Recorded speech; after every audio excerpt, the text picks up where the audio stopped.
성도 여러분 안녕하세요. 말씀 묵상 리바이블입니다. 말씀 안에서 승리하시기를 축복합니다. 오늘 하나님께서 우리에게 주신 말씀은 누가복음 20장 19절에서 26절까지 말씀입니다. 함께 읽겠습니다. 서기관들과 대제사장들이 예수의 이 비유는 자기들을 가리켜 말씀하심인 줄 알고 즉시 잡고자 하되 백성을 두려워하더라. 이에 그들이 엿보다가 예수를 총독의 다스림과 권세 아래에 넘기려 하여 정탐들을 보내어 그들로 스스로 의인이 체하며 예수의 말을 책잡게 하니 그들이 물어 이르되 선생님이여 우리가 아노니 당신은 바로 말씀하시고 가르치시며 사람을 외모로 취하지 아니하시고 오직 진리로서 하나님의 도를 가르치시나이다. 우리가 가이사에게 세를 바치는 것이 옳으니이까 옳지 않으니이까 하니 예수께서 그 관계를 아시고 이르시되 데나리온 하나를 내게 보이라. 누구의 형상과 글이 여기 있느냐? 대답하되 가이사의 것이니이다.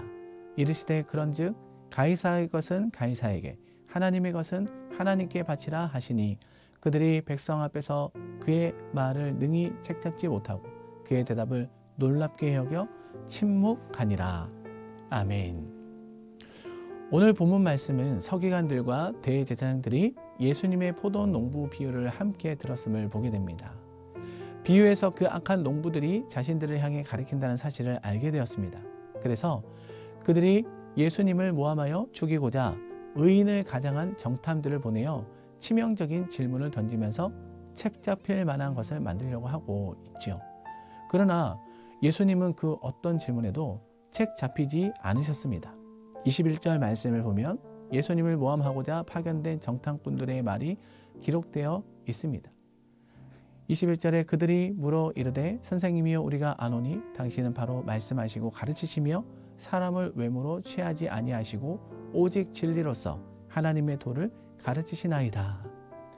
예수님에 대하여 이런 식으로 말을 한다면 누가 그 말이 틀렸다고 생각하겠습니까? 정탐꾼들의 말은 틀린 말이 아닌 옳은 말이었습니다. 그런데 이렇게 좋은 말을 할지라도 우리는 말하는 사람들의 의도를 분별할 줄 아는 지혜가 필요합니다. 누군가가 나에게 좋은 말을 할 때 어떻습니까? 누구나 좋아할 수밖에 없습니다. 그런 마음에 치우치다 보면 분별력을 가지고 그 말을 해석하기란 쉽지 않을 것입니다.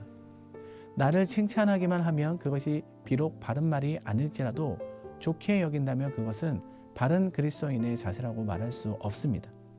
그래서 우리는 때로는 칭찬의 함정에 조심할 필요가 있는 것이죠. 칭찬이 가장된 것이거나 거짓된 것이라면 단호히 아니라고 말할 수 있는 정직과 지혜가 필요하지 않겠습니까? 그리고 이어서 22절 말씀에 보면 정탐꾼들이 예수님께 질문을 던졌는데요. 그것은 납세에 대한 것이었습니다. 예수님은 납세 문제를 소유와 관련하여 그들에게 대답하셨지만 소유보다 더 중요한 것을 가르쳐 주셨습니다. 가이사의 형상이 새겨진 데나리온이라고 할지라도 궁극적인 소유주는 바로 하나님이십니다. 본문 25절 말씀에서 예수님은 가이사의 것은 가이사에게 하나님의 것은 하나님께라고 말씀하신 것이 가이사의 절대적이고 영원한 소유를 인정하신 것이겠습니까? 예수님의 답변을 표면적으로 이해하게 되면 동전이 가이사의 것이라 생각하는 사람은 가이사에게 세금을 바칠 것입니다. 반면에 가이사의 것이 아니라고 생각하는 사람은 어떻게 해야 하겠습니까? 세금을 바치지 말아야 하겠습니까? 예수님의 말씀이 그 당시 세법을 지키지 말라는 것이 아니었습니다. 마태복음 17장 24절에서 27절에 보면은 예수님께서 납세에 관하여 언급하신 기록이 있습니다. 예수님은 베드로를 시켜 물고기 뱃속에서 동전을 꺼내 세금을 바친 적이 있습니다. 예수님은 세상의 법과 권력을 존중하셨습니다. 이것은 세상의 권력들이 모두 선하지는 않을지라도 궁극적으로 세상의 모든 권력에는 하나님의 영향이 미치지 않는 것이 없기 때문입니다. 이 세상을 살아가는 사람들을 존재의 의미로 두 부류로 나눠보자면 세상의 법과 통치 아래 사는 사람들과 하나님의 법과 통치 아래 사는 사람들입니다. 존재의 의미를 떠나서 물론 하나님의 백성들이라고 할지라도 세상 안에서 살아가는 한 세상의 법에서 완전히 벗어날 수는 없는 것이죠. 불의한 권세가 부과한 세금이라도 내는 것이 맞는 것입니다. 이렇듯 세상 통치에 의한 납세 여부가 세상의 권력자가 소유하고 있는 돈과 경제에 달려있기는 하지만 여기서 중요하게 생각해 볼 점은 납세 여부가 아니라 나는 누구이며 나는 누구의 통치를 받고 있는가 하는 존재의식입니다. 예수님의 답변을 곰곰이 생각해 보면 내가 세상에서 어떤 존재로 살아가야 하는지가 떠오르게 되는 것입니다. 내가 어떤 존재임을 제대로 또 알고 있다면 내가 세상에서 소유하고 있는 것들의 목록과 분량은 전혀 문제가 되지 않는 것입니다. 하나님께서는 내가 눈에 보이는 어떤 것을 소유하고 있는가를 중요하게 여기시는 것이 아니라 내가 어떤 존재로서 살아가는지를 중요하게 여기십니다. 사실 세상의 모든 것이 하나님 아버지의 소유이기에 내가 아버지의 자녀라면 소유의 많고 적음이 무슨 문제가 되겠습니까? 겉으로 볼 때 나의 환경이 세상 로마 가이사의 권세 아래에 있다고 할지라도 가이사의 권세에 얽매이지 않고 눈에 보이지 않는 참된 존재로서 하나님의 권세 아래에서 살아가는 자가 되어야 하는 줄 믿습니다. 창조주 하나님 그리고 우리의 구원자 되신 예수 그리스도의 복음 안에서 나 자신이 어떤 존재로 살아가는 것이 바른 삶인지 참된 하늘의 가치를 생각하는 그런 하루가 되시기를 예수님의 이름으로 축복합니다. 기도하겠습니다. 사랑의 하나님, 오늘도 말씀을 통해 하나님의 뜻을 발견할 수 있는 은혜를 주심에 감사드립니다.